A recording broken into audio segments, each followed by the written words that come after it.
Здорово, Володя, дома? Наточи мне нож, пожалуйста. Владимир Шлейдин чоң атасы таласка Германиядан жер которуп келип, илгери эле отурукташып калган экен. Ата энеси өмүр бою колхоздо иштесе, өзү да жаш курагында айылдын чарбасында эмгектенген. Азыр Бакаята айылында түтүн булатып, элеттин үлгүлүү үй бүлөсү. Я родился здесь, Мен колхоздун механика-техникалык ишканасында иштеп жүрдүм.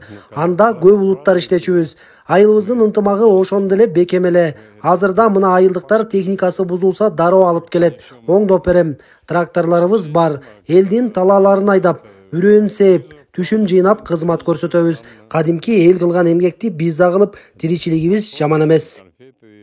Владимир 90-жылдары Германияга кеткен, бирок таласка болгон кусалыгы аны кайра кичим экенине тарткан.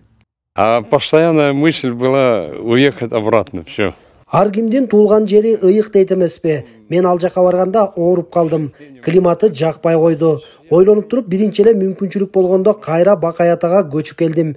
Айылымдын абасы, эли, жери, жан дүйнөмө өтө жакын. Айылымдан эч жака кете албайт экенимди түшүндүм. А с Германией, конечно, у нас связь есть, общаемся. Сестра живет в Германии. Германияда жолдошумдун карындашы үй бүлөсү менен жашайт. Бир кызыбыз дагы Германияда. Андыктан ал жак менен катташыбыз тыгыз. Биз болсо ушул жерди мекендеп жашап жатканыбызга бактылуубуз. Айылыбыз абдан ынтымактуу. Кошуналарыбыз менен кандай майрам болбосун чогуу тосуп, мамилебиз бир туугандай эле болуп калды. Жолдошумдун колу иштүү, айылдын баары тааныйт, урматтайт. Андыктан бактылуу үй бүлөбүз деп ойлойм.